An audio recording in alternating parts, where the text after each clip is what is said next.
Assalamualaikum warahmatullahi wabarakatuh. Apa kabar? Selamat pagi semuanya. Kembali lagi dengan Ibu. Dan hari ini kita masih membahas bab yang sama, yaitu tentang gerak benda dan makhluk hidup di lingkungan sekitar. Nah, Ibu mau tanya dulu, siapa yang masih ingat materi minggu lalu tentang gerak? Apa aja sih hal-hal yang berkaitan dengan gerak? Kalau kalian ingat, gerak itu berkaitan erat dengan yang namanya jarak dan juga pindahan. Nah, hari ini kita akan sedikit menambah materi baru, yaitu tentang kecepatan dan juga kelajuan. Dimana kelajuan berbeda halnya dengan kecepatan. Bedanya itu, kelajuan itu adalah jarak yang ditempuh pada waktu tertentu tanpa memperhatikan arah. Berarti kita nggak peduli nih arahnya kemana. Yang penting sebuah benda itu atau seseorang itu melaju menempuh jarak tertentu, maka itu sudah dikatakan dengan kelajuan. Tapi kalau kecepatan itu adalah perpindahan yang ditempuh per satuan waktu dengan memperhatikan arahnya. Misalnya nih, seperti yang Ibu contohkan kemarin, Adinda berangkat dari rumah menuju ke sekolah. Ada arah dari rumah ke sekolah. Perubahan posisi saat di rumah ke sekolah itu ada jarak kan? Ada lintasan yang dilalui, tapi tidak kembali ke titik semula. Nah, itu yang dikatakan dengan perpindahan. Perpindahan inilah yang berkaitan erat dengan yang dinamakan dengan kecepatan, seperti itu. Nih, ini letak perbedaan yang sangat dominan antara kelajuan dan juga kecepatan, di mana kelajuan itu tadi tidak memperhatikan arah, jadi dia masuknya besaran skalar, dan kecepatan sendiri memperhatikan arah. Ada perpindahan juga, maka masuknya ke besaran vektor. Bagaimana? Sampai di sini bisa dipahami perbedaan antara kelajuan dan juga kecepatan? Semoga kalian mulai mengerti ya. Ingat juga kan pengertian besaran skalar itu apa, besaran vektor itu apa? Coba dibuka kembali buku catatannya yang minggu lalu. Di sana sudah ada pengertian besaran skalar dan juga besaran vektor. Oke? Next, di sini ada rumus kelajuan dan juga kecepatan. Di mana rumus kelajuan itu V sama dengan delta S per T. Keterangannya V adalah kelajuan dengan satuan meter per second, dan S itu adalah jarak dengan satuan meter, sedangkan T adalah waktu tempuh dengan satuan second. Di sini, kepanjangan dari M itu adalah meter dan S itu adalah second. Sedangkan kecepatan, rumusnya V sama dengan delta X per T. Keterangannya V itu kecepatan, X itu perpindahan, dan T itu waktu tempuh. Satuannya sama, untuk kecepatan meter per second, untuk perpindahan meter, dan untuk waktu tempuh adalah second. Oke? Sebenarnya antara S dan X ini itu hanya penamaan saja ya. Terkadang jarak itu pakai S juga, atau kadang bisa juga ditemukan jarak itu menggunakan X. Atau sebaliknya, perpindahan itu bisa dipakai S juga, bisa X juga. Ini hanya di presentasi ibu kali ini hanya dibuat untuk mempermudah membedakan antara perpindahan dan juga jarak.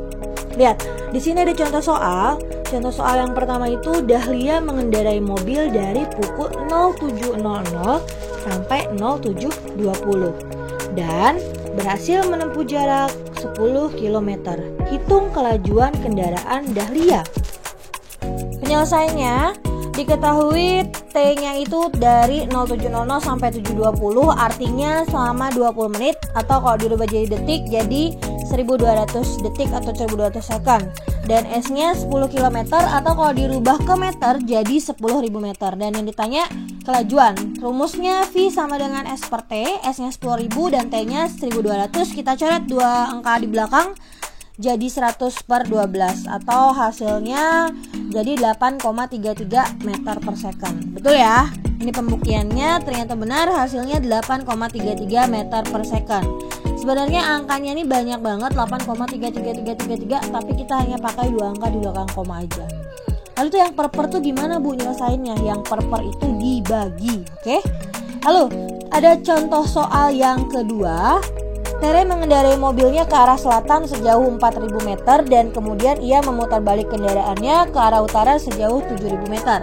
Jika waktu yang Tere butuhkan pada perjalanan tersebut adalah 10 menit, maka kecepatan kendaraan Tere sebesar, maka kita harus cari besar kecepatan kendaraan Tere. Oke? Berikut ini ada langkah penyelesaiannya. Diketahui T-nya 10 menit atau kalau dirubah jadi detik jadi 600 detik atau 600 second, dan X ke selatannya 4000 meter, X ke utaranya sebesar 7000 meter.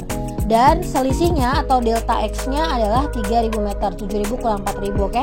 Yang ditanya kecepatan, rumusnya V sama dengan X per T, X-nya 3000, T-nya 600, dicoret 2 angka 00-nya, jadinya 30 meter per 6 second.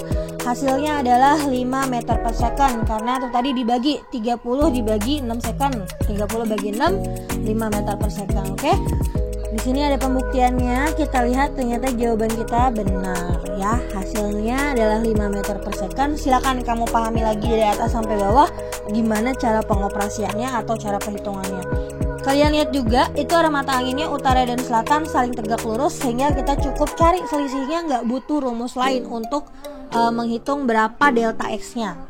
Nah, rumus yang tadi itu bisa kita putar posisinya sesuai dengan kebutuhan soal. Misalnya di sini kita coba tutup S-nya yang kelihatan Pi sama T dan itu nyamping. Kalau nyamping berarti dikali, maka rumusnya jadi S sama dengan V kali T seperti ini, kayak gitu. Jadi yang ditutup itu adalah yang ditanya seperti itu. Nah, kalau ini V-nya kita tutup, yang terlihat adalah S sama T dan itu arahnya ke bawah, maka jadinya V sama dengan S per T, di mana per itu maksudnya pembagian gitu. Sama seperti tadi, yang ditutup adalah yang ditanya. Kalau ini T-nya yang kita tutup, yang terlihat S sama V dan sama-sama ke bawah seperti yang sebelumnya, maka dibagi jadinya T sama dengan S per P. Cara seperti ini bisa juga dipakai di rumus yang lain, tapi yang punya 3 suku rumus ya. Nah, selain kelajuan dan kecepatan, dikenal pula istilah percepatan dan juga perlambatan. Yuk coba cari tahu sendiri sebelum kita bahas tentang percepatan maupun perlambatan ini. Coba kalian cari tahu sendiri apa sih yang disebut percepatan dan perlambatan. Gimana sih contoh percepatan atau perlambatan? Ada nggak sih alat ukurnya? Cari tahu ya. Ini cluenya nih. A sama dengan delta V per delta T. Delta V itu apa? Delta T itu apa? Kalian coba cari tahu. Nanti kalau udah tahu, boleh banget kalian tulis di kolom komentar apa itu percepatan, apa itu A, apa itu delta V per delta T. Ada alat ukur khususnya enggak? Satuannya apa sih kalau percepatan? Oke, cari tahu, silakan kerjakan di buku catatannya atau di buku latihannya juga boleh. Terus di kolom komentar juga boleh banget. Oke, selanjutnya ada latihan soal yang boleh kalian kerjakan di rumah. Silakan dikerjakan di buku latihannya. Dan kalau misalnya udah nemu jawabannya, kamu boleh banget juga tulis jawabannya di kolom komentar. Hitunglah kecepatan Arina berlari jika Arina berhasil mencapai garis finish setelah 15 menit berlari. Dan diketahui garis finish terletak 5 km dari garis start. Cari tahu tuh 15 menit apa, 5 km apa. Oke? Jangan lupa follow media sosialnya, ada Facebook, Twitter, dan Instagram. Terima kasih. Assalamualaikum warahmatullahi wabarakatuh.